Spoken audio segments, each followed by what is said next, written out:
Courtney, will you confirm that you can hear me, please? I can hear you.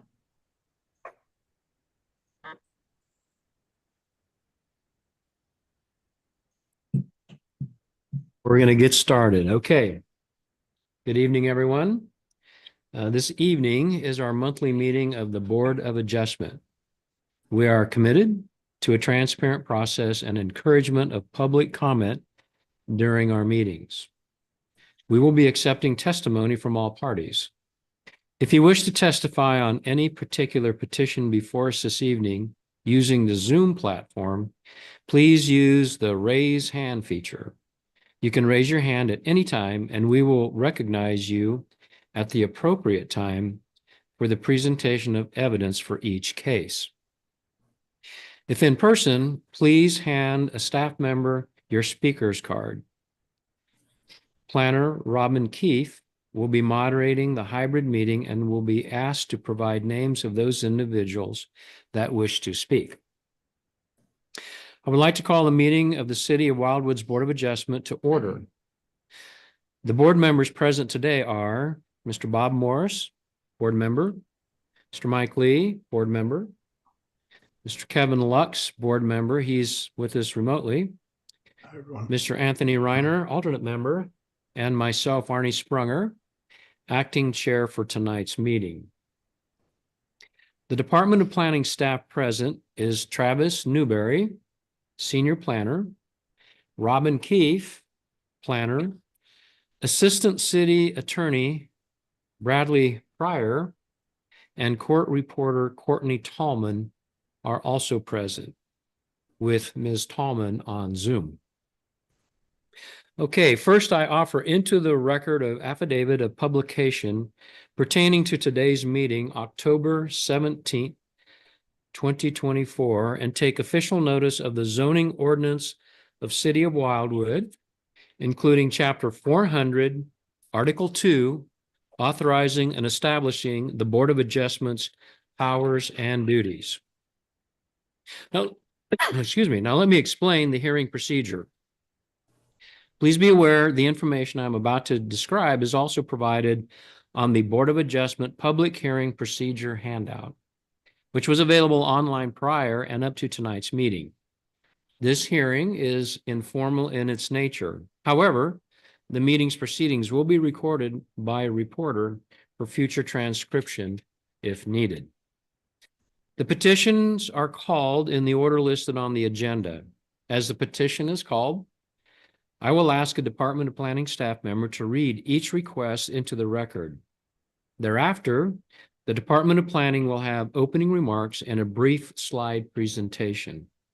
Then, the petitioner or his or her representative will be asked to state their name and address, be sworn in by the court reporter, and make a brief presentation to the board explaining the nature of the requested variance and present such evidence and witness testimony that may evidence the practical difficulties or unnecessary hardship that warrant the variance.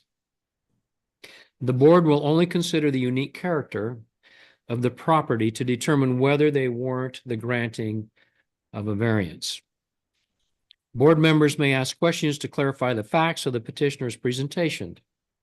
When the board is satisfied with the material presented by the petitioner, I will then ask if there is anyone present or online who would like to speak in favor or opposition to the requested variance.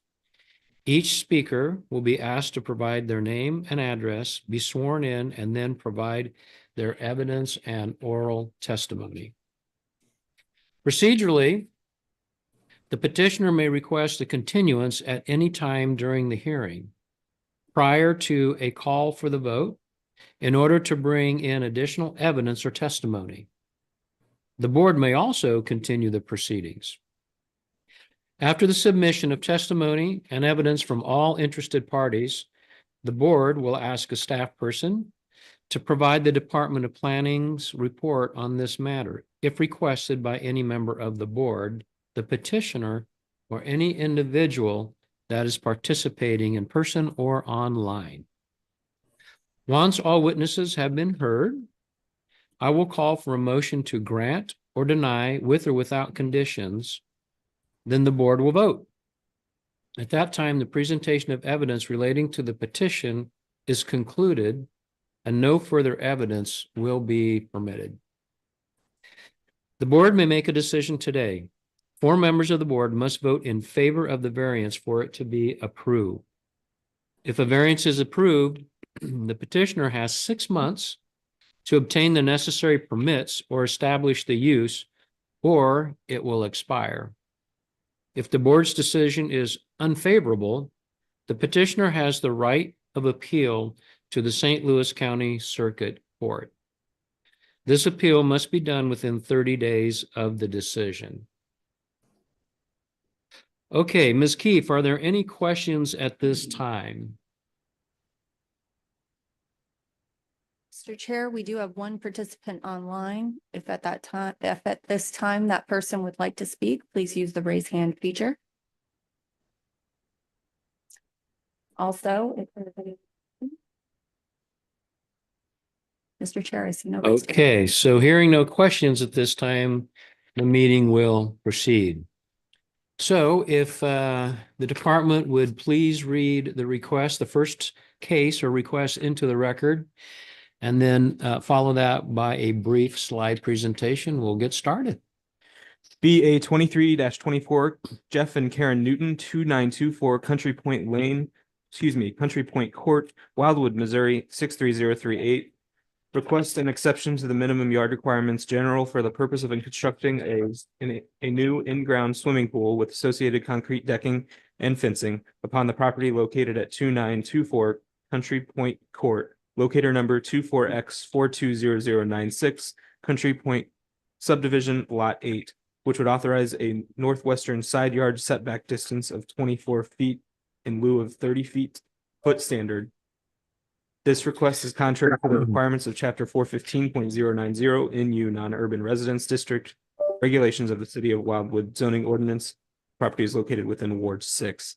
And Mr. Chair, before Ms. Keefe gives our presentation, the department would like to offer into the record the following as exhibits: the city's charter and master plan, the municipal code of the City of Wildwood, specifically Chapter 400, Article 2, the Board of Adjustments Establishment, Duties and Power, Chapter 415, zoning regulations, the file prepared and maintained on this request, including the petitioner's application and related information, as well as the department's recommendation report. Any testimony, exhibits, or other information offered as part of tonight's hearing as evidence in this cause, and all of which may apply to the case before you this evening. The department has prepared a slide presentation and Ms. Keefe will be starting that right now. Thank you, Mr. Newberry. Ms. Keefe. Just one moment while we get the slides up. All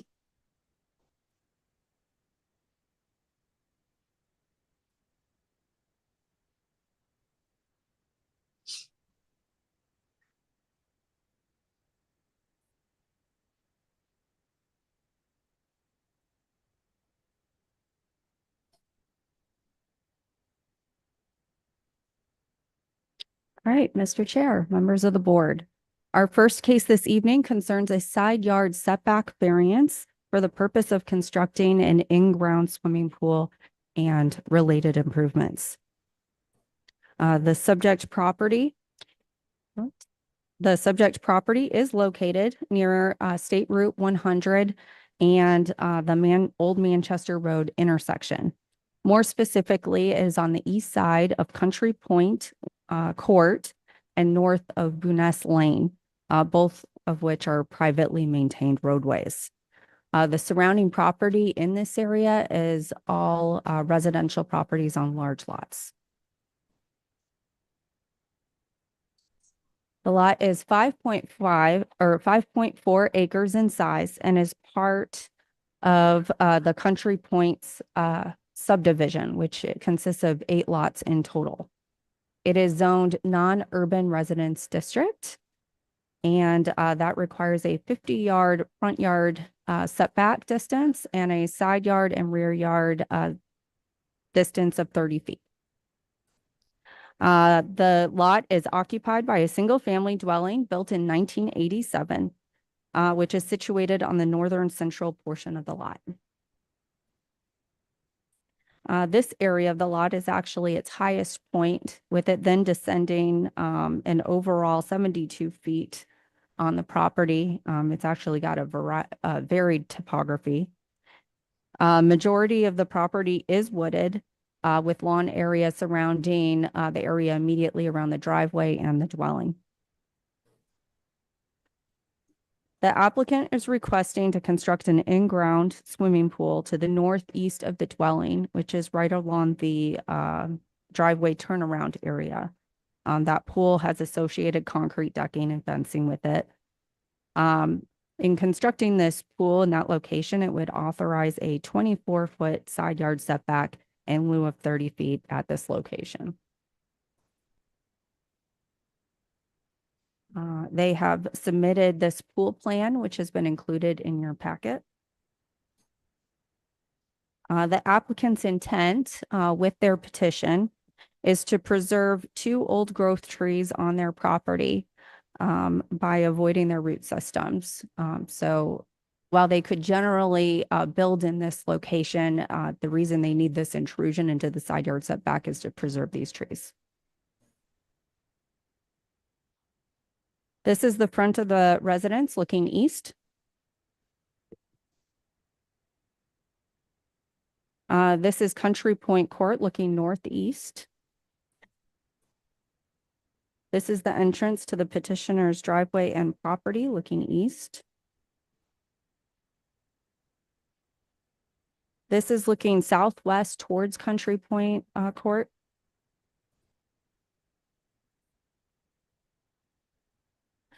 This is the west side of the yard between the house and Country Point Court. This is the rear yard looking southwest. This is the petitioner's garage. This is the attached garage and turnaround area looking west.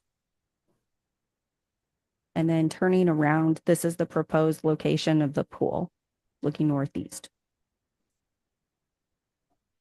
And these are generally pictures of that same area, just with some different perspectives. Those are those 2 trees again. This is facing east towards the eastern neighbor. And this is also the end of the driveway turnaround area. And then this is facing northwest at the most affected neighbor. And then the pool would go in this general location. The most affected neighbor has provided a letter of support of this request, and the trustees have also indicated their support as well. And that concludes my presentation at this time. Senior Planner Newberry and I are available to answer your questions if you should have them. Thank you, Ms. Keefe. Are there any questions from any member of the board for Ms. Keefe? No? Okay. At this time, then, I would like to invite the petitioner forward. Please state your name, your address, and relationship to the property, and then you'll be sworn in by the court reporter. Perfect. Good evening. My name is Jeff Newton. I'm the owner of 2924 Country Point Court. Is there anything else? No, you're going to be sworn in by the court reporter, though. So, Courtney, go ahead. Please raise your right hand. Do you solemnly swear that the testimony you're about to give in this cause will be the truth, the whole truth, and nothing but the truth? I do. Thank you. Okay, so at this point, you have an opportunity to explain the nature of the request and the hardship or practical difficulty that you have. All right. Well, thank you for the opportunity. First off, I want to say Ms. Keefe did an outstanding job, so I don't want to waste time covering a whole lot of ground that she's covered. We have a new granddaughter at home. Daughter's living close now and probably will for a long time. We want to have a pool for the family. And we want to preserve those trees. And so we've looked at other options of where the pool could go, but retaining walls, an extra expense in the back of the house, not enough room. The other side of the house would have too much exposure to Country Point and therefore more exposure to the neighbors. And so where we're at, where the location is, I think is best for the property. And hoping that 6 foot isn't too much in terms of the setback request on the north and west side. And unless you have questions, I'll not cover too much of the ground. It's already been covered very well. Okay, great. Thank you, Mr. Newton. Are there any questions from any board member for Mr. Newton at this time? No, I don't see a need for that. So thank you, sir, Thank you. for your presentation, and you may have a seat. Thank you very much. Okay, at this time, I'd like to open the floor to speakers, either in favor or in opposition to the request. Are there any who would like to speak? I don't see anybody in the room here. Anybody online? Mr. Chair, I see no raised hands and I do not hold any speaker cards. Okay, all right. Okay, well, in that case, we'll just move right along. Would anyone be interested in hearing an oral presentation by the department? No? Okay. In that case, I'd like to invite Ms. Keefe to make any final comments. Mr. Chair, members of the board, the department is supporting this variance request. We're preserving trees, which is what Wildwood's all about. And they have neighborhood support. And it's a fairly minimal intrusion. Thank you. Thank you, Ms. Keefe. Before we close the proceedings here, are there any comments that any board member would like to make? Any final questions or anything? I don't see an interest. In that case, we're going to go ahead and close this proceeding for a vote. So I would like to ask if anyone would like to make a motion to approve, deny, or approve with conditions the variance request. I'll make a motion to approve it. Thank you, Mr. Morris. Do I have a second? Second. Thank you, Anthony. And so we will go ahead and do a roll call here. Mr. Morris, how do you vote? Yes. Mr. Lux, how do you vote? Approve. Mr. Lee, how do you vote? Yes. Mr. Reiner, how do you vote? And I likewise vote yes. Congratulations. Your variance request has been approved. Thank you. Okay, at this point, we'll read the next case into the record. So Mr. Newberry, if you'd like to do that, that would be great. BA 24-24 Nicholas Tosi 740 Old State Road, Wildwood, Missouri 63038. Requests exceptions to the minimum yard requirements general and the accessory buildings and structured standards for the purpose of constructing an addition 1,090 square feet onto an existing detached garage 940 square feet, along with the retaining an existing shed 128 square feet, all being located upon the property at 740 Old State Road, locator number 24U330064, which would thereby authorize a rear yard setback distance of 0 feet in lieu of the required 30 feet for the existing shed and 19 feet in lieu of 30 feet for the garage addition, while also seeking for this accessory structure detached garage to have a square footage greater than 1.5% of the overall lot size, 2,030 square feet in lieu of 326.7 square feet. These requests are contrary to the requirements of Chapter 415.090 NU Non-Urban Residence District regulations of the City of Wildwood zoning ordinance. The property is located within Ward 7.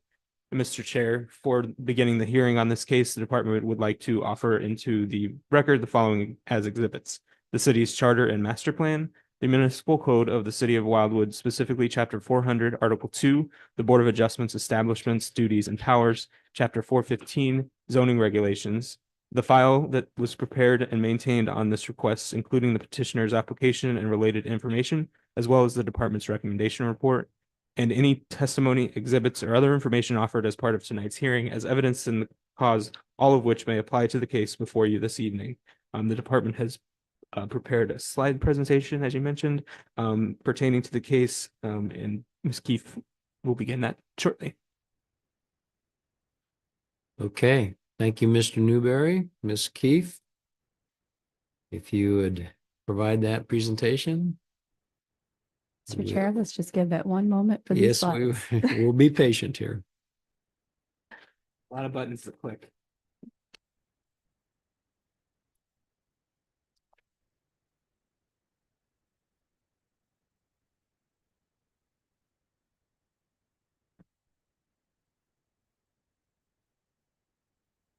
All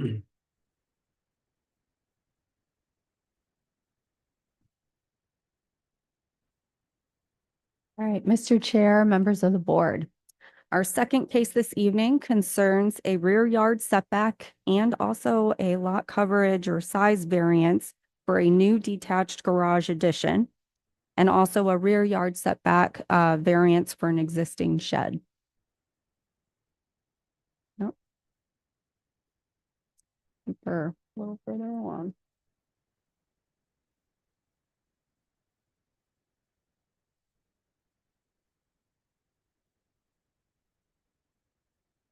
All right, the subject site is located in the southeast portion of Wildwood along Old State Road. It is just to the south of Old State, and across from it is the Copper Lakes subdivision. Old State Road is a county-maintained arterial road.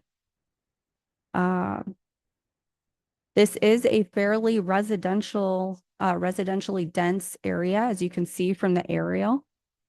And I will speak to that a little bit more later on in my presentation.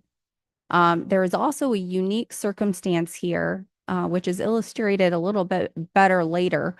But this lot is actually surrounded on three sides of it by properties located within the city of Ellisville.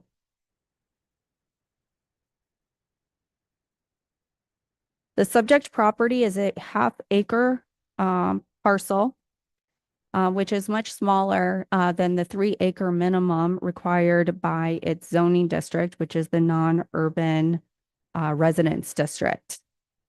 It is occupied by a single-family dwelling that was built in 1958, which was prior to the adoption of the non-urban residence district by St. Louis County in 1965, and then followed by the city of Wildwood in 1995. The home has 1,188 square feet of total living area. This is a bit of a unique situation in Wildwood. We've got a little bit of a lone parcel over here separated from other properties in the non-urban residence district, all colored in this yellow color. As noted, it's surrounded, all this gray area here is the city of Ellisville. So this lot's kind of out there by itself. All of these other colors represent residential zoning districts that are much more dense in nature. And in fact, most of them are either planned environment units or planned residential development overlay districts approved by the city of Wildwood. So that means there's a denser development pattern of homes on smaller lots clustered around larger tracts of common ground area. So that's the general character of this area. This is a plat of the Barrow Ridge subdivision, which thankfully also gives us information about Ridgewoods Manor Estates on the other side of this lot. Our subject property is in gray. Ridgewoods Manor Estates is over here. And we've got Barrow Ridge subdivision over here, which is a planned residential district, again, at city of Ellisville. Ridgewoods Manor Estates are all around, those lots are all about a quarter acre in size. And they're in the R1 zoning district for city of Ellisville. So I kind of called that out with an example in lot 46 here. For Barrel Ridge, those lots are actually even smaller, ranging from 5,000 to 7,250 square feet in size. And, again, they're clustered around large tracts of common ground area. So it's worth pointing out that we have common ground area just behind the subject property. And we also have it adjacent, well, across the street, but to the side of it. I also think it's worth noting that the setback distance for rear yard setbacks for properties that back up to common ground in the Barrel Ridge subdivision is actually only 5 feet. 5 feet. And as noted, this property also backs up to common ground area.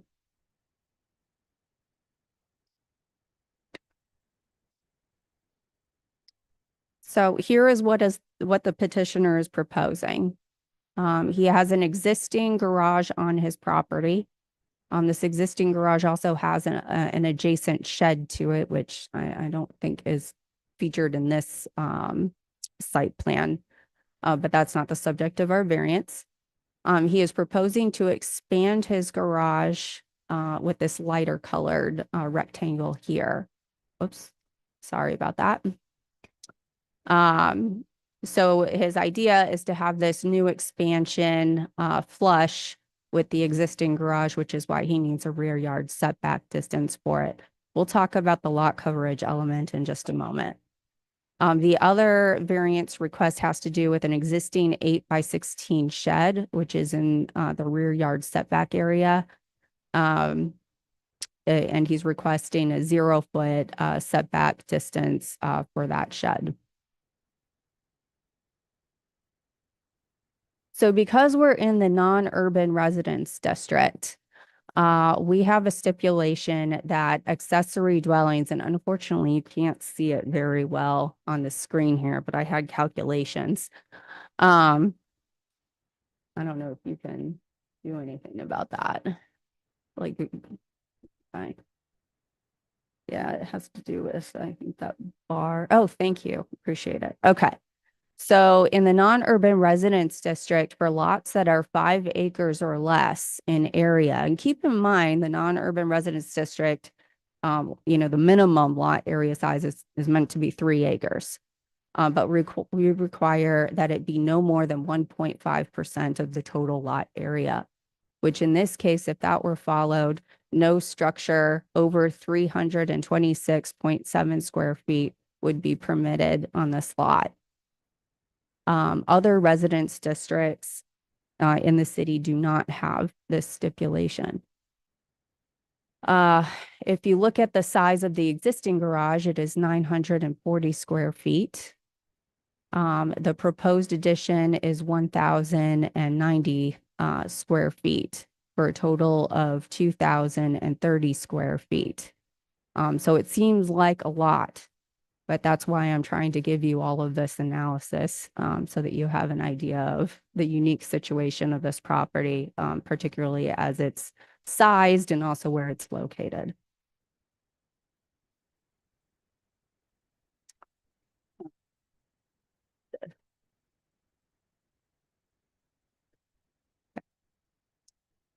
Here are the elevations of the garage.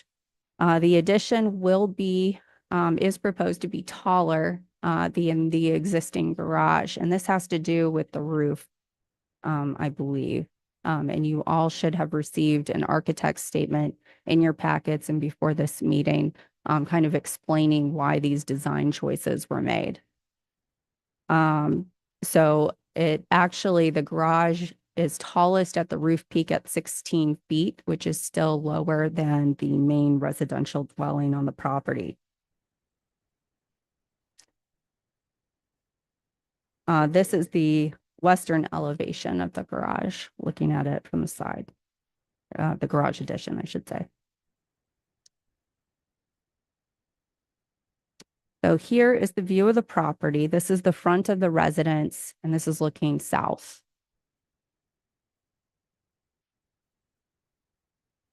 This is looking northeast on Old State.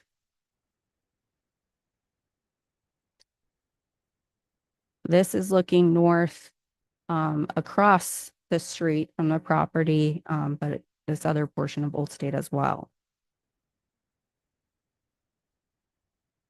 This is standing at the driveway looking southeast at the Ridgewood Manor Estates subdivision. And this is entering into the enclosed fenced area, which encompasses the dwelling. Here is the existing garage within that enclosure, and we're looking south.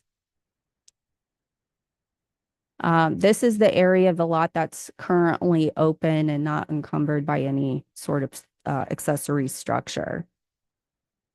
The petitioner is proposing to expand this garage into essentially this pebbled gravel area, and a little bit, it also juts forward a little bit as well.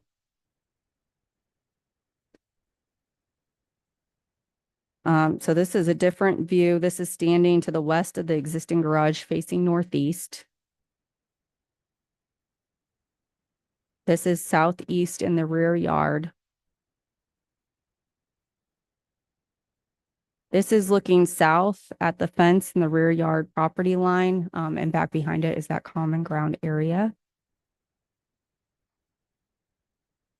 And this is looking west towards the Barrel Ridge subdivision neighbors from the rear yard. This property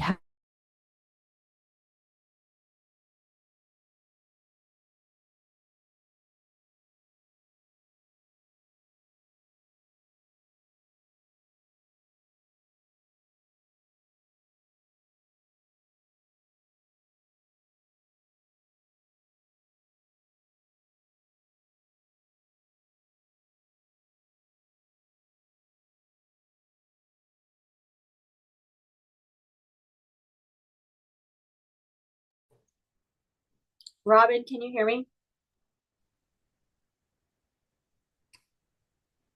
And Courtney, I've lost the feed as well. Okay. I'll send her a message. Oh, looks like they just dropped.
Do you have Robin's number?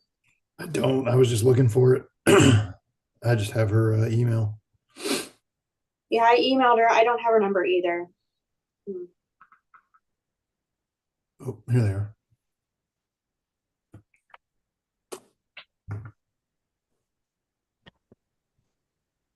Mr. Lux, can you hear us okay? Yes, I think you guys are back now. Courtney and I lost you guys for about 5 minutes there. Yeah. Courtney, can you please let us know what the last thing you heard was? Yeah.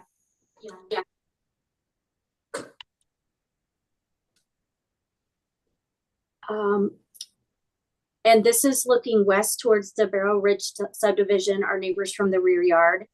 This property, and then it stopped. Oh, my. Okay. Well then. In our defense, it was showing on the.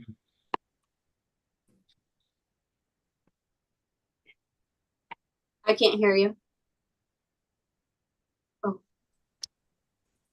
Okay, so do you know, Ms. Keefe, where you were at in your presentation? I go You up, do. okay, because it says this is southeast in the rear yard. This is looking south at the fence in the rear yard property line, and down back behind it is that common ground area. And then you said, and this is looking west towards the Barrel Ridge subdivision, our neighbors from the rear yard. This property.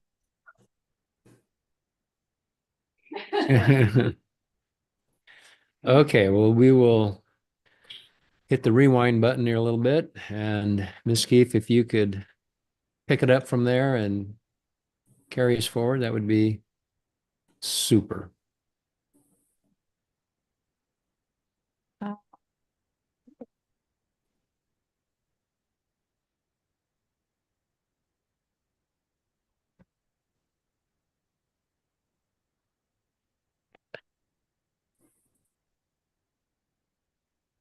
Okay, Mr. Chair, members of the board. So I believe this was the last comment I made, and Courtney can correct me if I'm wrong. But we are currently standing west in the rear, or looking west from the rear yard of the subject property at the Barrow Ridge subdivision. And what I said after that is that a review of the city's files did indicate that this property received a previous variance approved by St. Louis County in 1987 for a 10-foot side yard setback in lieu of 20 feet for the purpose of replacing an existing storage building. There was actually one other property on Old State Road that also received a variance to a side yard setback for the purpose of constructing 2 building additions and a deck. And that was approved in 1999 by the City of Wildwood Board of Adjustment. So I gave you some additional information there. There you go. And I All think right. you also provided clarification about the house and the garage Yes, constructed prior to the City of Wildwood incorporating. Yeah. yes, that's correct. We did emphasize that point. Okay. Okay. I think we're caught up now, eh? All right. Thank you, Ms. Keefe. At this time, if the petitioner would like to come forward and give us your name, your address, the relationship to the property, and then remember to get sworn in by the court reporter. Sure. My name is Nicholas Tosi, and I live at 740 Old State Road, and I'm the homeowner. Okay. Please raise your right hand. Do you solemnly swear that the testimony you're about to give in this cause will be the truth, the whole truth, and nothing but the truth? Yes. Thank you. Okay, thank you. Now, if you would take a moment to explain your request and the hardship or practical difficulty that would necessitate your desired variance. Sure. Thank you all for having me and letting me talk about my unique property. Okay. So, and I will say Robin and Steve up here at the city have just been awesome to work with. I've never done something like this before, so their help over many months was very, very useful. So our home is a mid-century home. I actually acquired it from the family that built it. I actually have where they bought all the lumber and all the blueprints and things. And so we love that it's a vintage home. And we also love vintage cars, which is the reason for the garage expansion. I have several classic cars. They're already restored, so I'm not doing mechanical work, but I do often wash them, clean them, get ready for car shows and things. And I probably own too many of them, but that means I do a lot of that cleaning and things in the driveway. My hope is by expanding the garage to get better access to my cars so I don't have to shuffle cars around as much. And our neighbor CW that's here with us, his property in Ridgewood Manor backs up to that parking pad. So I know it would help them to not have us, doing that activity out in the driveway. It will allow us to get it in the garage. It will also get all my daily drivers in the garage, so our parking pad could be used for turning around. If you've been down Old State Road recently, you're probably aware of how much traffic runs down that road, and it's really nice to be able to turn around up in the driveway instead of having to, back out into the road there. So I put a lot of effort into designing the garage. It took me a while to find an architect that really understood that I wanted to keep the home and the garage matching the home, because the garage, the front half of it was originally built when the home was built with the Dutch hip roof. So it's a very low, squatty structure that serves two purposes by raising the roof on the west side. Is today's cars are much taller, so I need it for that. Then it would allow us to maintain the hip roof on the old section as well as the new. And that bump out to the front mimics the bump out to the front of the home. My plan is to side it and shingle it exactly to match the house so it looks the same. And as Robin mentioned, it would still be a shorter total roof line than the house or any of the homes surrounding us. The reason for the setback change in the rear, if I went with the standard setback, the back of the garage would be really offset, and I don't think would look very appropriate. Particularly back there, tying all that in would be very difficult. And then obviously our property, I have the records going back pretty far. In the family that owned it, I think there was a couple tracks involved, but that was a much larger piece of property, and that's where these I think changes have happened over the years. The Shotwell and Hones that owned that property, they were from this area, and she fought like hell to stay in Glencoe and then Wildwood as long as she could. So that's kind of what makes it unique that we're surrounded by Ellisville. But our goal really is, to keep it looking the same. We did go out and speak to our neighbors at 611 and 617 Ridgewood Manor Drive. They're the most, they take up the bulk of the property line up against our home. And then to the west is townhomes or condos, I would call it. We talked to the neighbors at 619, 623, and 627 Barrow Ridge, and none of them had concern. They were all very nice.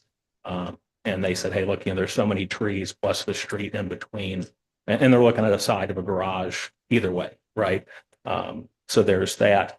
And, I'm not sure if it came through in the pictures, but our lot is, heavily landscaped. It was actually a nuisance property when I bought it, and the city did not have much luck getting Ms. Hone to do any improvements.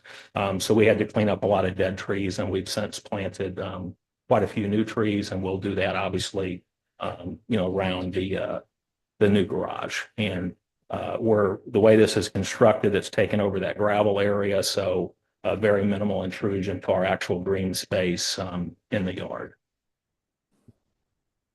I think that's it. I know it's a lot. Is that new property, but thank you for listening and letting us go through that. Okay, thank you, Mr. Tosi. Again, are there any questions from any board member? Mr. Lux, no? Okay. So, I don't know when it's quite appropriate to ask this question about the little shed that's in the back. What are your plans for that little bitty shed? Because that's part of the variance request. Is that correct? Yes. So that, I think I got some bad information when I bought it, and I actually think I gave Robin the wrong size. It's 8 by 15. I went and pulled my receipt. I've actually got it with me. And I actually pulled what I found online that told me a permit wasn't required for that. There's a section on the city website that's, it's a PDF that you click that says, items that don't require a permit. And number 16 on there is sheds, 120 square foot or less. And it says they have to maintain the front yard setback, which for my property, I believe is 50 feet. So I thought I was in the clear for that, but if I wasn't, I certainly apologize. I would like to keep it while construction is going on, because otherwise obviously got to clean out the existing garage.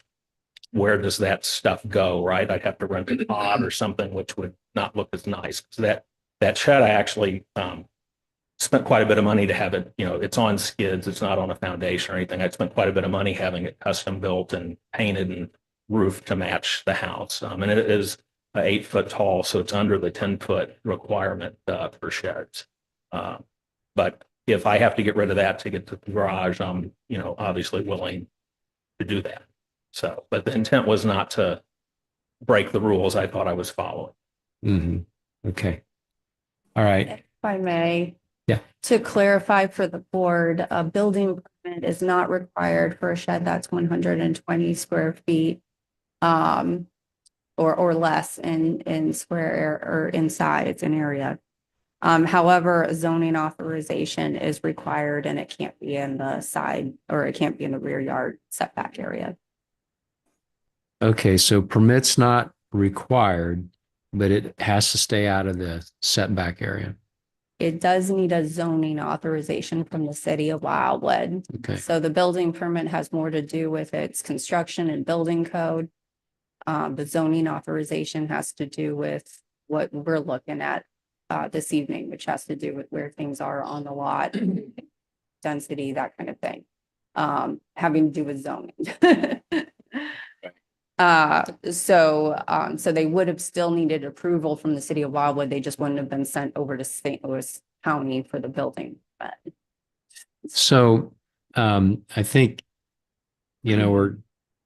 again, I don't know if we're jumping ahead a little bit, but just what I read in terms of the department's recommendation is they're recommending not to approve the setback for the shed, which does that ultimately mean it would have to be removed?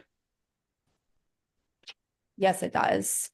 However, I do want to state that the department is supportive if the board feels inclined this evening to temporary variance to allow the shed to stay until the garage addition has completed. Okay. So as a matter of just keeping the site clean during that process. Okay. And then the rationale for not allowing the shed to stay, period, is what? It has to do with the overall, we're already looking at an accessory structure that is substantially larger than what is required by the non-urban residence district. And that shed is just an additional structure that, creates a lot of lot coverage and massing in that yard. So our thought is if we take the shed away, then it makes the garage addition a little bit more in character with the surrounding area, and we can support that. So it's a trade-off. Yes. It's a trade-off. Okay. All right. Thank you, Ms. Keefe, for explaining that. Yes, Mr. Lee. Yeah, I have a question. You stated that the shed is on skids, so you could move it. Doesn't have a foundation? Correct. It was it was built off site and it's on skids, so it could be relocated out of that setback. And then my question to staff would be if they move that around to the side outside of the setbacks, would that be acceptable? Because I guess the issue here is we want to screen the backside if we can, and you said that you were going to plant some more trees back there. So that's a question. So from the city standpoint, he would still need to apply for a zoning authorization, but if it were in that buildable area, yes, it would be within his rights to do that. However, I think there's a little bit of a challenge in that with your lot. Yeah, it would.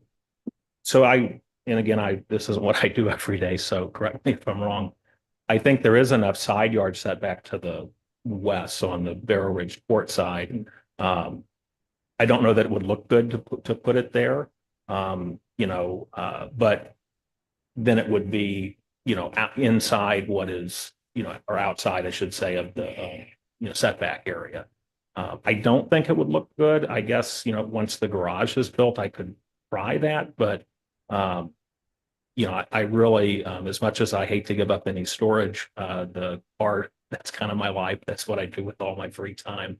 That's most important to me. And I'll have some storage, in that space anyway. So I'd love to keep it because it was very expensive, but if it can't stay, I certainly understand.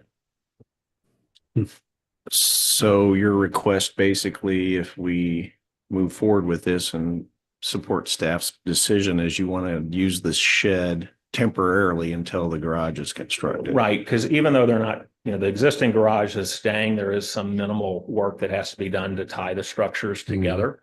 So I've already got, I have to empty the garage out, pretty substantially as it is, and store cars and things offsite. And I just think for the neighbors and everybody, if that shed's there, right, it's existing, I don't know where all that stuff would go because it's lawn care equipment and things like that you don't really want to have offsite. You kind of need them there at home. So I think it would keep the yard as clean as possible while we're going through construction to leave it during that process. Okay, thank you. Is there any other questions for the petitioner?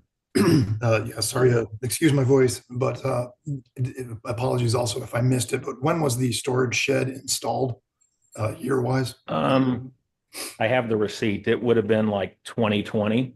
It was during COVID, very early on during COVID. Okay. There was two pretty old, kind of crummy sheds back there that I kind of had up when I first moved in. So I took the opportunity during COVID to like replace that with something that matched. It's painted to match the home, all those kinds of things. Okay, thank you. From a visibility perspective, the small little shed that's in the back, is it more or less visible to neighbors versus if it were beside your garage? So I think because it's oriented east to west, and it's only 8 feet wide, and the east to west side faces that green space, and that corner of the green space actually has pine trees and deciduous trees there that pretty well block it from the green space. To the east, they would see the back 8 foot of it, and to the west, they would see the front 8 foot of it. But that corner of the yard over there is blocked by trees. The corner behind it to the east is where I plan to plant additional trees for the Ridgewoods Manor subdivision folks. So where it's at is pretty unusable spot of the yard because it's so narrow. So other than that 8 feet from the rear east side, that's all you see. If you moved it to the side, the western neighbors on Barrow Ridge Court would then see the whole 15 feet of it, right? So part of why I put it where it was because that's where there's some already structures like that. There was 2 separate ones I took down and replaced with that. And it's really kind of the most hidden place on the property. Okay. All right. Thank you for that clarification. Any other questions for the petitioner? No? Okay, Mr. Tozy, thank you. You may be seated. Thank you for having. Sure. Okay, at this time, if there are any members in the audience or online that would like to speak in favor or opposition to the request, this would be the time to do that. Ms. Keefe, do we have any cards? Mr. Chair, I have no speakers cards and I see no raised hands online. Okay, all right. Then we will ask if anyone would like to hear an oral presentation by the department. No? Okay, so at this time, Ms. Keefe, if you would like to make any final comments, please feel free to do that. Mr. Chair, members of the board, as noted earlier, this is a very unique situation. And generally, the non-urban residence district guidelines, the department doesn't feel is necessarily appropriate for this property. In fact, I think with the garage expansion, it's actually in character with all of the properties surrounding it, based on what we discussed earlier.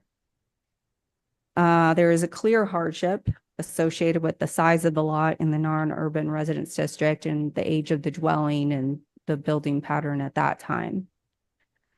While we do not support the retention of the existing shed in the rear yard, if this board does feel so inclined, just please condition it on a zoning authorization, please. But again, the reason we don't support it is because we do feel like there's a bit of a trade-off here in that we are talking about a pretty massive structure behind the dwelling, and the shed just contributes to a greater massing in the rear yard area. So that is our reason for not supporting that aspect of the variance.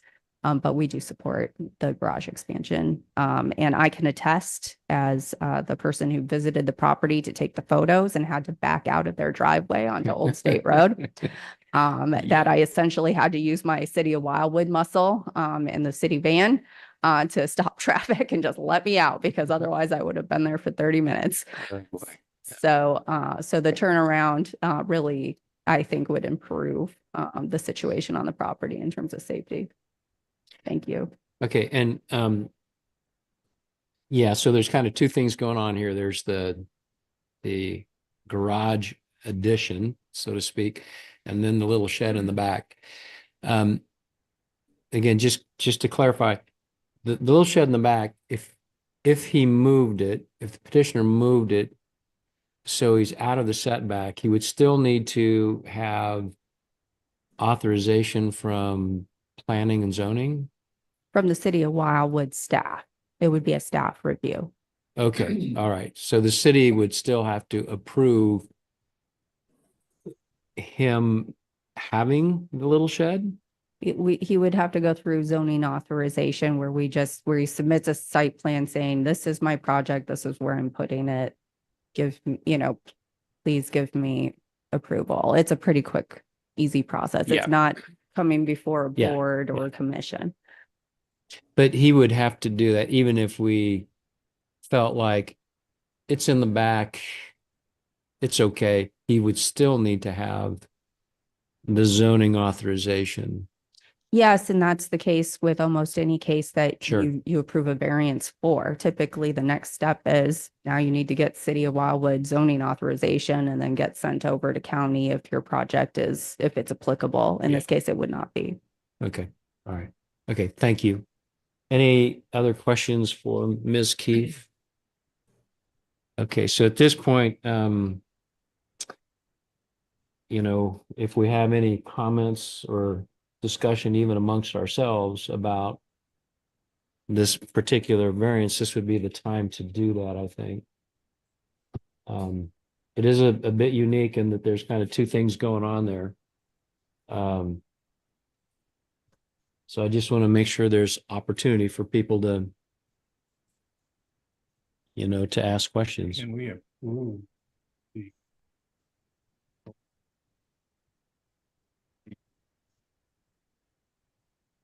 send that to P&Z or Mr. Morris, I can't hear you.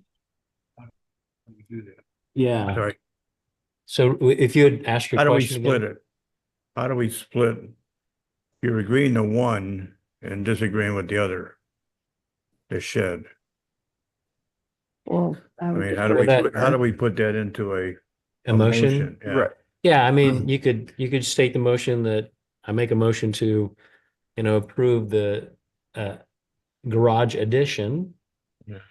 And And the conditions of the shed. and not the request to leave the shed. Yeah.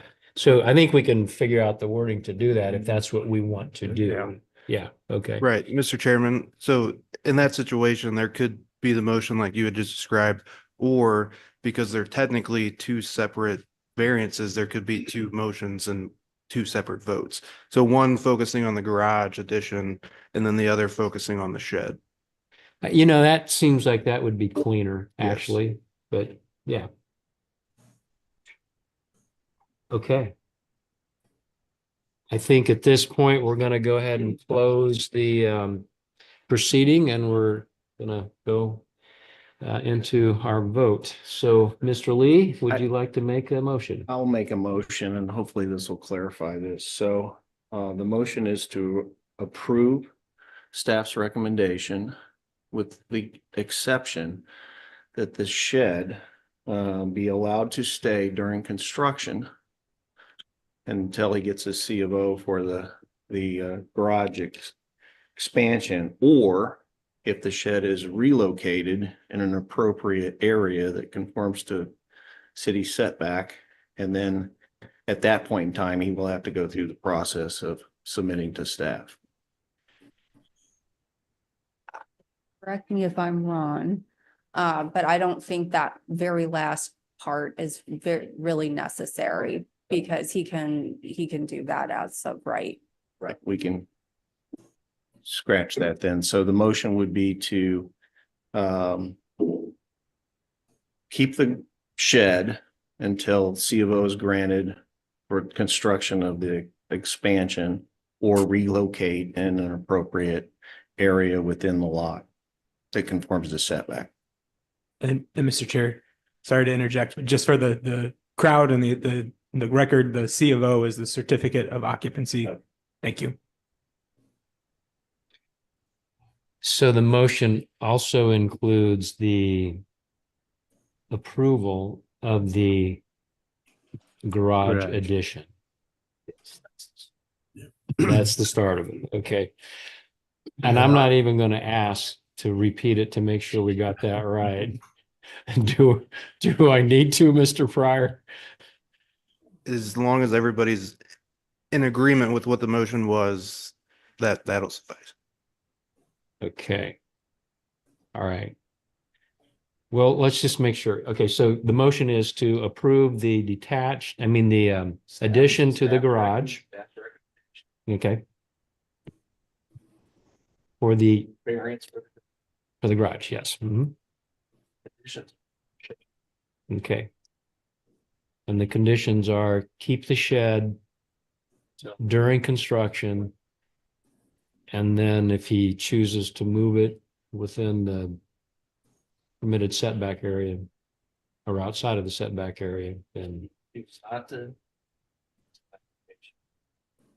remove it altogether. Yeah. Okay. All right. Okay. That was a little bit of a wordy motion, but I think we all got it.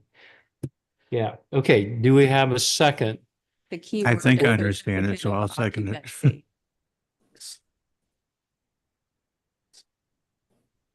Okay. All right. All right, Mr. Morris, I'll second it. you'll second it? Okay, thank you. And we will now do our roll call. Mr. Reiner, how do you vote? Mr. Lee, Approve. Mr. Morris, Approve. Mr. Lux. Approve. Okay, I think that was an approve, okay? Approve. And okay, okay, very good. Thank you. And I also approve the motion.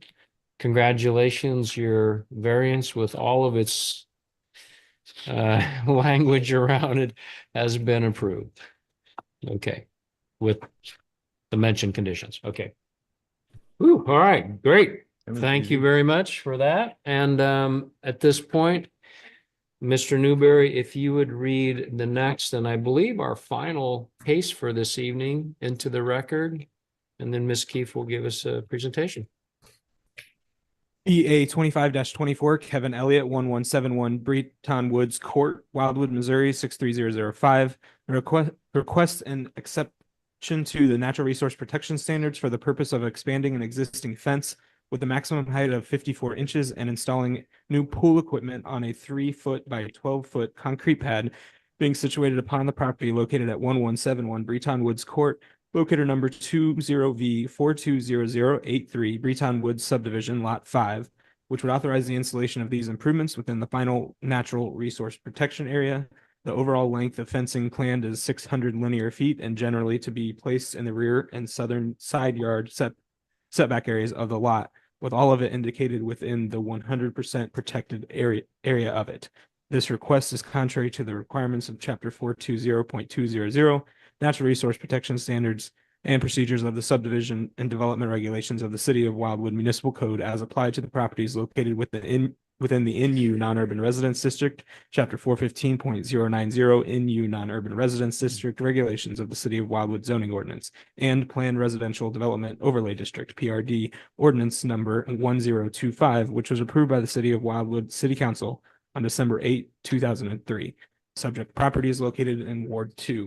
Mr. Chair, prior to the beginning of the hearing, the department would like to offer into the record the following exhibits: the city's charter and master plan, the municipal code of the City of Wildwood, specifically Chapter 400, Article 2, the Board of Adjustments, Establishments, Duties, and Powers, Chapter 415, zoning regulations, the file that was prepared and maintained on this request, including the petitioner's application and related information, as well as the department's recommendation report, and any testimony, exhibits, or other information offered as part of tonight's hearing as evidence in this cause, and all of which may be applied to this case before you this evening.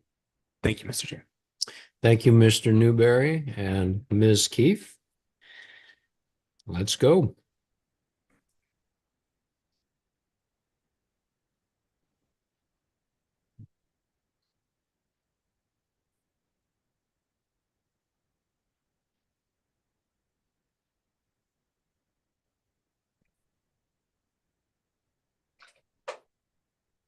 All right. All right, Mr. Chair, members of the board, our last case this evening, and hopefully a little less complex, concerns exceptions to the natural resource protection standards for the purpose of expanding an existing fence and installing new pool equipment on a 3-foot by 12-foot concrete pad.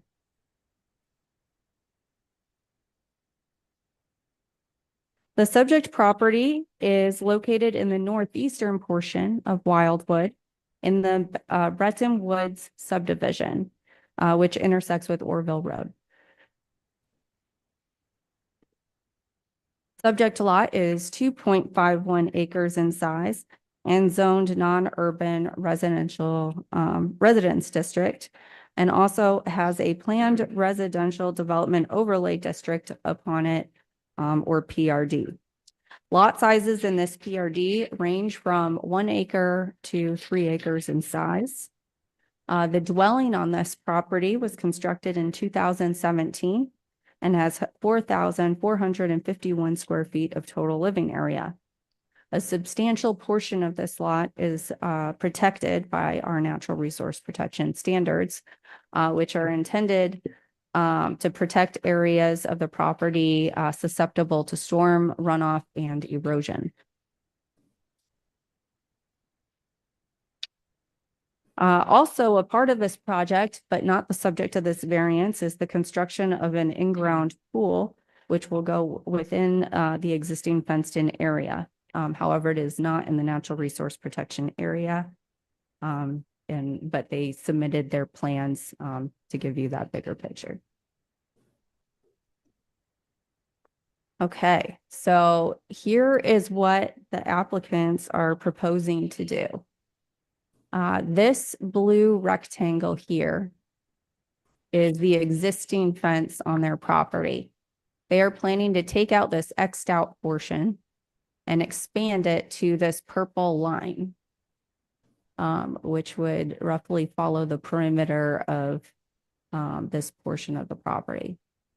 Additionally, what they would like to do is install a 3-foot by 12-foot concrete pad with pool equipment, presumably to get it a little further away from the house and pool area, and that would also be in the protected area. This purple line represents the natural resource protection boundary. So it does cover a pretty substantial portion of this lot. To mitigate these intrusions, the applicants are planning to plant trees and other types of plantings on their property. This landscape plan has been provided to you in your packet this evening.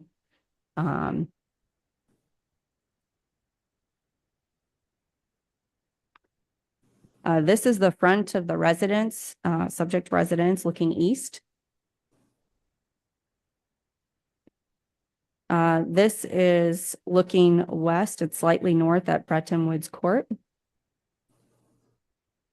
This is the cul-de-sac. The petitioner's driveway is where I'm standing. We're looking west.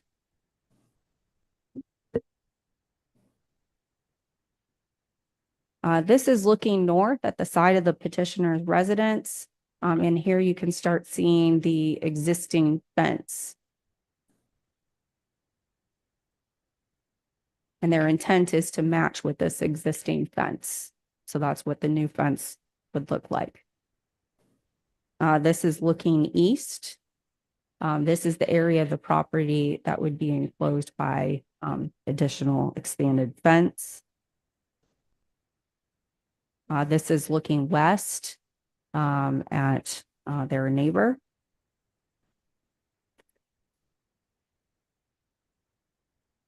This is looking at the southeast corner of the property, again, which would be enclosed by this fence. This is a close-up of the existing fence.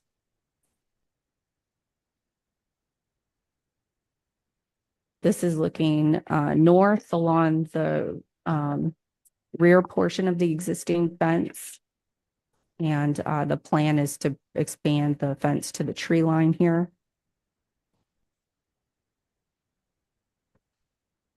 This is the rear yard that's already enclosed by the existing fence. And that's just further back behind the fence to give you a sense where it opens up a little bit more from the narrower portion. And this is the neighbor to the north, or looking north.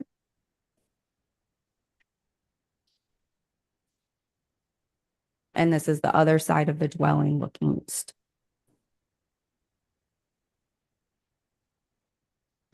Most comments the department has received pertaining to this request have been positive. It looks like the majority of property owners in the neighborhood are supportive of the request. We did receive some mixed feelings from a trustee and next door neighbor regarding the request. And that those communications have been provided to you. That concludes my presentation, except I do want to go back because this has to do with the department's recommendation. Can we go back to where I have all the colors? I just wanted to point out one last color on this site plan. I have a thick red line here. This represents the setbacks of this property. And we'll discuss why that's important as I get to my concluding remarks. Thank you. Is the pool is, the proposed pool is not, it's not in the natural resource protection area, right? Right. It is not subject to this variance. It's just part of why they have new pool equipment that needs to be installed. Or just the concrete pad is in the natural resource protection area? Okay, Correct. thank you. Yep. Yep. Thank you, Ms.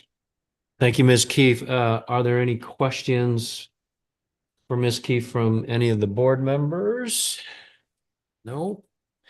Okay, at this time, if the petitioner would like to come up and give us your name, your address, your relationship to the property, get sworn in by the court reporter, and then share with the board What hardship or practical difficulty is necessitating the variance request? Yeah, but my name's Kevin Elliott and I'm the owner of the property, Which is located at, 1171 Breeden Woods Court. thank you. Please raise your right hand. Do you solemnly swear that the testimony you're about to give in this cause will be the truth, the whole truth, and nothing but the truth? I do. Thank you.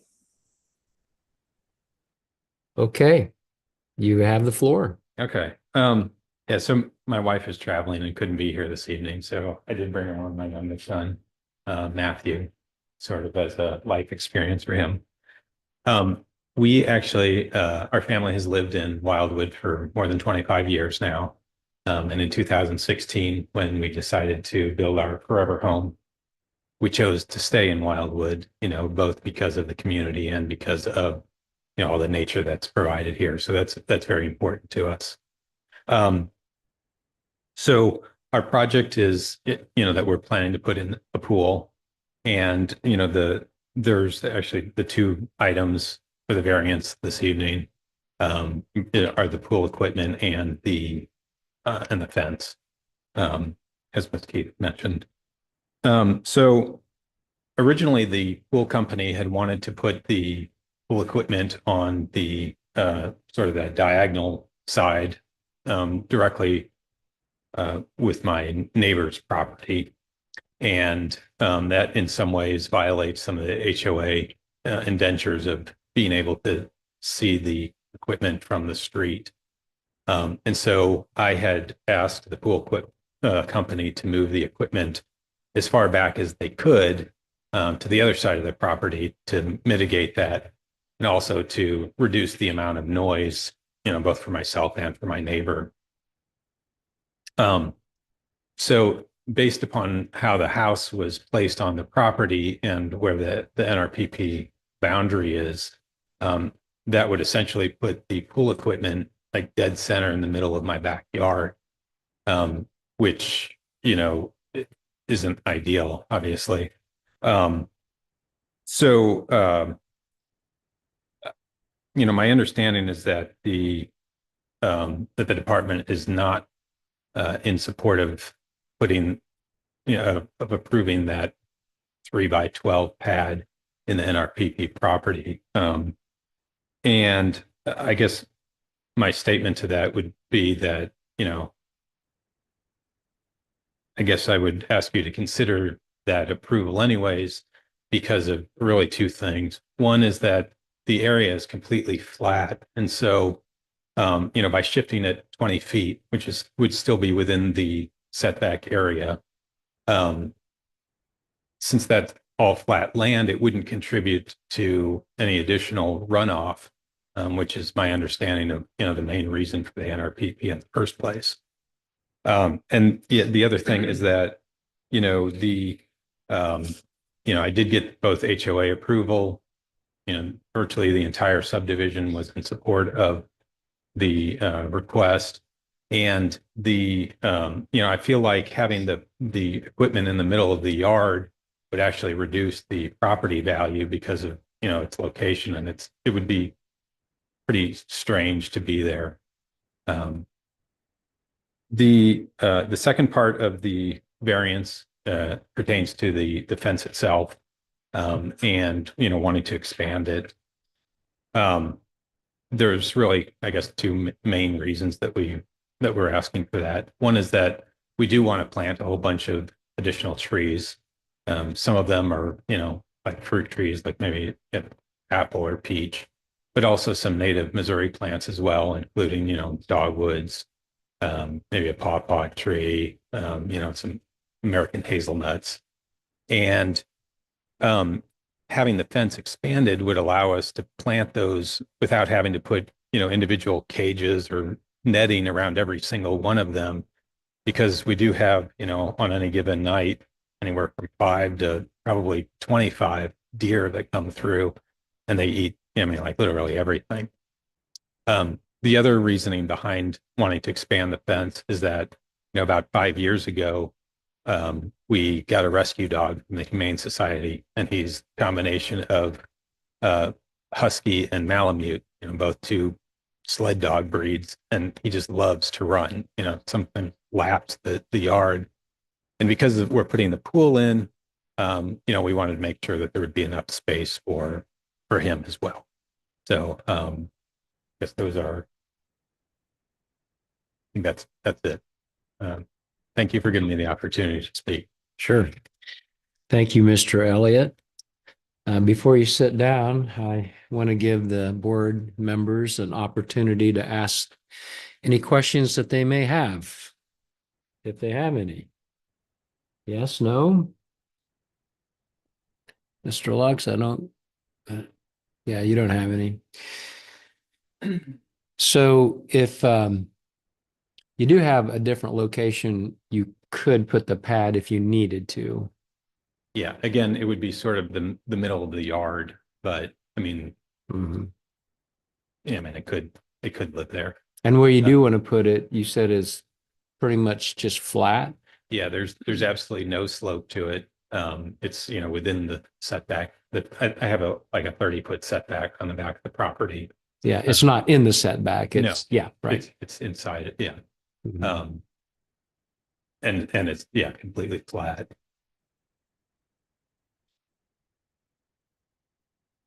Yeah, so it's essentially like right there next to the fence. Oh, I see. And really in the lower areas, so. Okay. Almost pushed back by the trees, fairly close. Yeah, to the as you start trees. getting closer to the trees, then it Then does it start to starts to slope, drop but- off a little bit. But yeah. we would, keep it in the, in the area where that is flat. Okay, all right. Thank you, sir. Any other comments, questions? Okay, you may sit down.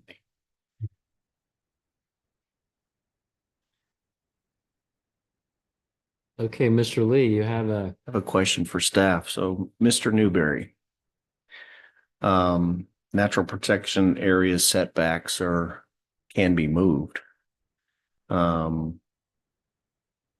What I would do here, because his arguments are correct as to where to put this, is I would bring the protection setback further in from the south going west to recapture that area so that that lot still has the same amount of area for the protection area. Mr. Lee, I don't want to make an assumption. You're speaking specifically to the pool equipment request. Correct. Certainly, in the past, the board has supported the swapping and equal swapping of square footage of area for one area of the property and then to protect another, to modify the boundary. The department has supported that in the past as well. It's not something that, to my knowledge, that we've discussed with Mr. Elliott, although he did mention that opportunity in his application. It's not part of the department's recommendation tonight, but certainly if the board wanted to explore that option, we can do that. very good. And Thank Ms. you, Ms. Keefe worked on this much more closely than I did, so if she has a comment. So in this case, the agenda language has specifically been framed as these improvements being intrusions. In other words, maintaining the natural resource protection area as it stands today, but permitting a fence and this concrete pad inside of it. So the area still retains its 100% protected status, but does not, but we permit these improvements. That is what the request is this evening. If we were considering a swap, that's a little bit different, because then at that point, we're asking to relocate the natural resource protection line on the lot and change where we allow, buildable area with where we're protecting, portions of the lot from stormwater runoff and erosion. And anytime we present that sort of circumstance to you, there's actually quite a few steps afterwards for the petitioner They have to get their property resurveyed with the new lines. It has to be recorded with the St. Louis County Recorder of Deeds. So there are a lot more steps associated with it. In the past, the department has generally supported these intrusions in the natural resource protection area by fences in particular, because we consider them non-permanent structures that do not contribute to a large amount of land disturbance. There's also minimal to negligible impact on stormwater runoff, so we don't see them as an impediment to what goals we're trying to achieve.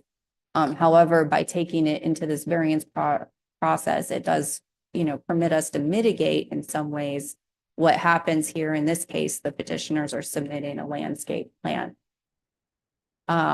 With the concrete pad, it is a little bit more permanent. But what I'm trying to explain is there was a differentiation in the requests made this evening. So if this board did want to pursue more of a swap or relocation of the line, we would have to postpone to another meeting and actually start anew with a new set of agenda language to frame that request as you're saying. Does that make sense? Well, it does. Or if the board felt like, yeah, it makes sense to put the pad there, we could just do that as well. You can permit the pad as an intrusion under this current agenda request, like under this variance request, because that's how we framed it. So Okay, you can permit it to be in the natural resource protection area. right. What I am speaking to is what Sure. Mr. Lee was suggesting. You could not relocate the line at this meeting this evening. I think is kind of what the options are here. Yeah. Okay, thank you for that. At this time, I will open up the floor for any person to either speak in favor or opposition to the request. And I don't see anybody else in the room here, and I don't know if there's anyone online. Ms. Keefe, do we have anyone who is raising their hand? Mr. Chair, we do have one attendee online, but I do not see a raise. Okay. Therefore, there is no one who would like to speak to that. Okay, is there anyone who would like to hear an oral presentation of the department's report? No one on the board, no one on the, okay, in that case, we would like to invite the department to make any final comments. Ms. Keefe? Mr. Chair, members of the board, I believe I've detailed the department's recommendation for you already this evening. We are in support of the expanded fence with one caveat. We would like it to stay outside of the setback areas of the lot. So that would mean, actually, Mr. Newberry, if you mind copying up that site plan again.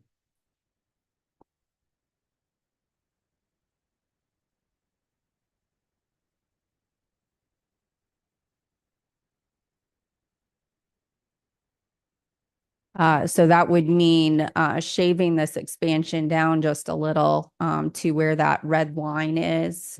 So bringing it in to that red line, yeah, where Mr. Newberry is pointing at, and back.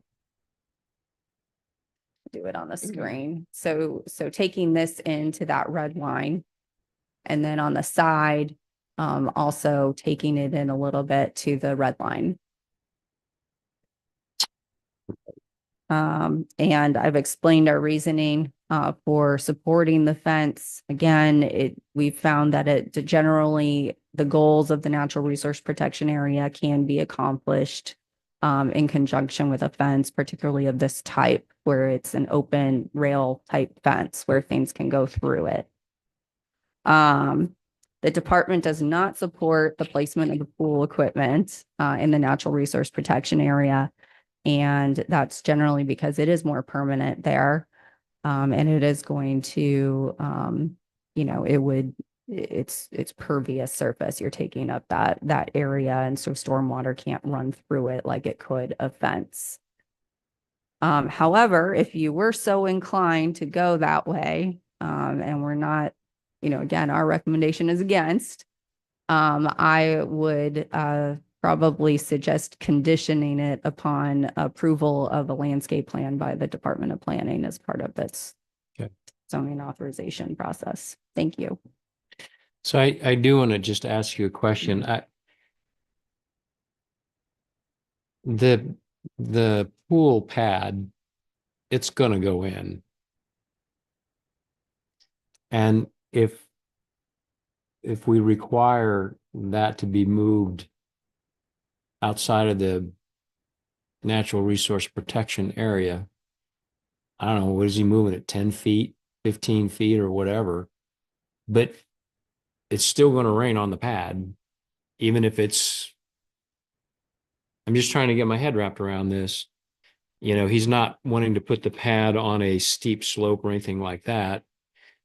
It's all on flat ground. So it just seems to me like I don't know that's an issue because it's so close to where he could put it. Anyway, I just want to get my head wrapped around that. Again, there's a reason we have a board of adjustment. Sure. The staff's going to take a certain position based on, what we have generally interpreted the zoning code and natural Sure. resource protection standards to be. But you can certainly deviate from that. And I gave you one option to, maybe add a mitigating factor. Okay, great. Mr. Chair, if I could add to that, I would remind the board that I know the petitioner mentioned the topography of the area. I would remind the board that when the natural resource protection areas are established by the developer at the time of the plat, it's based on a formula that's created by a soil scientist, University of Missouri. And one of the criteria is that the soils are identified to be sensitive in that area. So just keep that in mind as part of your consideration. Thank you. Thank you, Mr. Newberry. Okay, I think that just about wraps things up. Do we have any comments or questions or things that we need to talk about? I mean, it seems we can go either way, but it seems like that pad, it makes a whole lot of sense for it to be where the petitioner would like to put it. And I know that the natural resource protection area is there for a reason. I just don't know that in this particular case, because it's pretty well flat anyway, and it's very close to where he could build it. I don't think I would want that in the middle of my yard either. So I don't know. I'm just curious how some of you all think about that.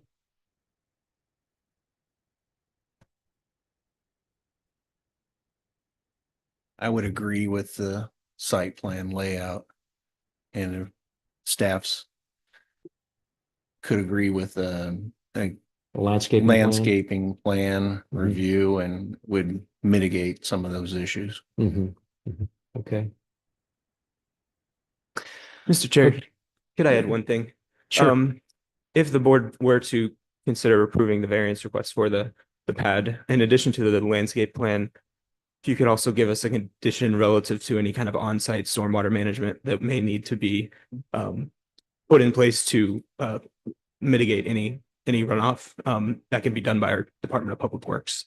They do it on a regular basis. And if it's not needed, then we won't require it. But if you could give us the opportunity to take a look at that at time of permitting.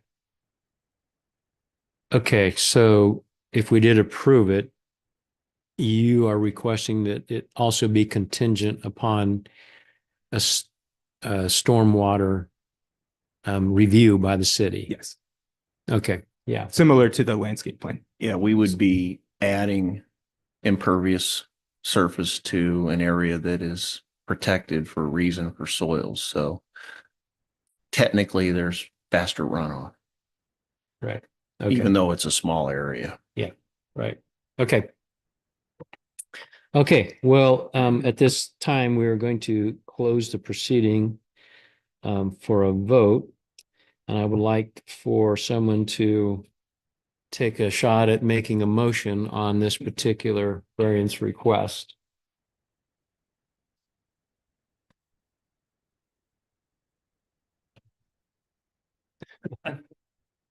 Mike, do you want to?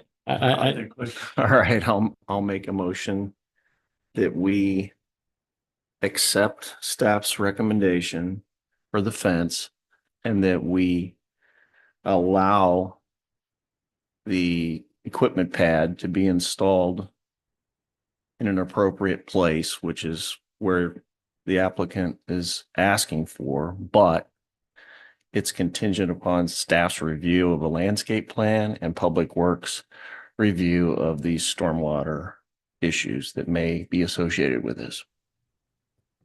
Nicely done. Thank you, sir. And there we go. Do we have a second? Yeah, I'll second. I'll second it. Okay, Mr. Morris, thank you for that second. And now we shall vote. Mr. Reiner, how do you vote? Mr. Lee, Yes. Mr. Morris? Yes. Mr. Lux? Approve. And I also approve. Congratulations, your variance is approved with the conditions mentioned. Okay? All right, I think that wraps up our cases for the evening. Thank you all for hanging in there.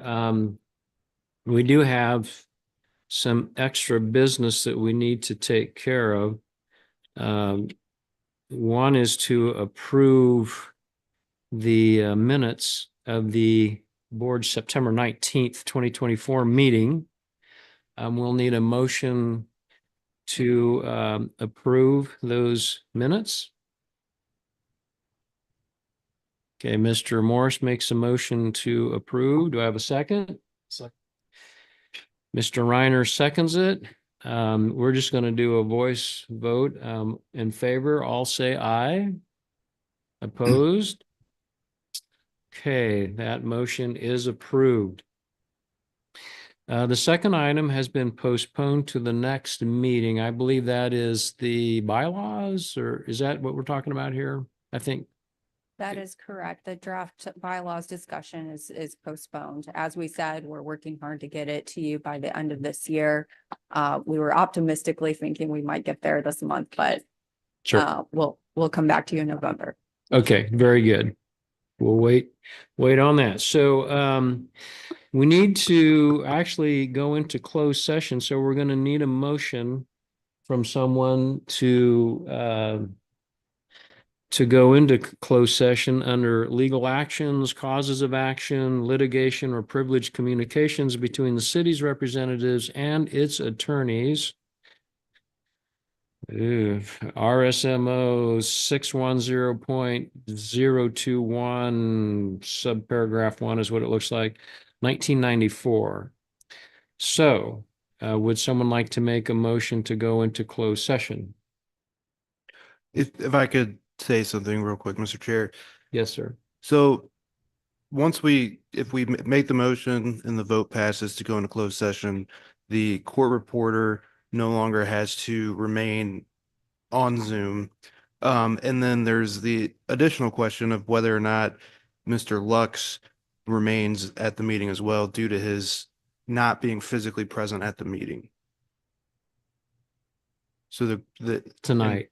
Yeah. Correct. Right. So Travis, And Mr. Chair, further advice, I spoke with the city administrator about that practice of allowing remote people to participate in closed sessions. He advised strongly against it and doesn't want to get that started. We don't even let council members attend closed session meetings remotely. I see. So I would be not doing my job very well if I didn't advise you that the city administrator does not support that Mr. Lux participating remotely. Okay, so I'm just going to ask the question, does it make sense for us to still go into? Yes, sir, Mr. Sorry, I interrupted you. That's okay. That's okay. Mr. Chair, the department believes that it's entirely appropriate to go into closed session without Mr. Lux or Mr. Frank's attendance tonight. He did offer that the city attorney's office and or the city administrator could have conversations with them about what's being discussed tonight with the quorum of the board present. Okay, so Mr. Lux will be informed what what the issue is that we're going to be If, discussing. if he wishes to be informed, and Mr. Frank will be given the same opportunity. Okay, very good. Now that should take care of it. Okay, well, in that case, we need a motion to go into closed session.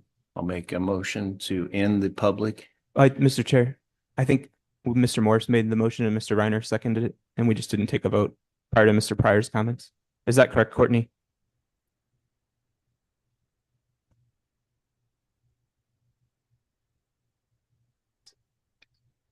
I think that was the bylaw part. Or maybe it wasn't. All right, well, Courtney, Sorry, Courtney. catch us up here. I I know, I'm apologize. back. Sorry, I have to go back and look and see what was said.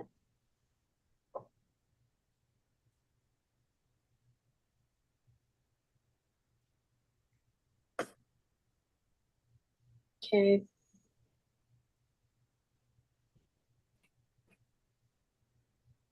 We're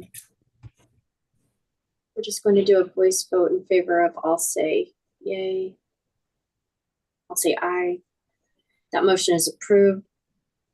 The second item has been postponed to the next meeting. I believe that is the bylaws. We talked about that.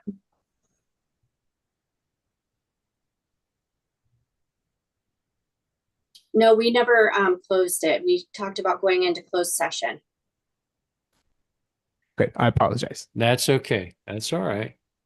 So now that we are squared up on that, would someone like to make a motion to go into closed session? I'll Wait a make a motion that we, Sorry, guys, is it to make a motion to go into closed session or make a motion to end this and go into closed session? Does that sound right? Are we ending the hearing? Just to go into closed session, yes. Okay. So as clarification, we need a motion to go into closed session. I will make a motion to go into closed session. Thank you. Do we have a second? Bill, second. Mr. Reiner, you seconded. Okay. All in favor, say aye. Aye. Opposed? Mr. Chair, it does need to be a roll call vote. We need a roll call vote on this? Yes, we do. Okay. All right. Mr. Lux, how do you vote? Yes. Mr. Lee? Yes. Mr. Reiner? Yes. Mr. Morris? And I also say yes. We are, let's see here, because I'm going to adjourn. Okay. We are dismissed and we will reconvene over here in the community room. Is that what we're doing? Or are we just staying in here? Mr. Chair, we should probably, one of us will go check to make sure that the community room is unoccupied. And then we'll come back and let you know. So maybe take just 2 minutes. Sure. Yeah, and Mr. Chair, I think the community room's available. We've just, with the technology in the room, we leave the camera running in here. And obviously that's not appropriate for closed session. Right. So if Okay. we could just use the other room so we don't have to mess with complicated technology. Okay. All right. Well, why don't we take just a 5-minute break? If you need to use that for good reason, please do. Otherwise, let's reconvene here in just, like I say, 5 minutes.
Are we officially back in session here?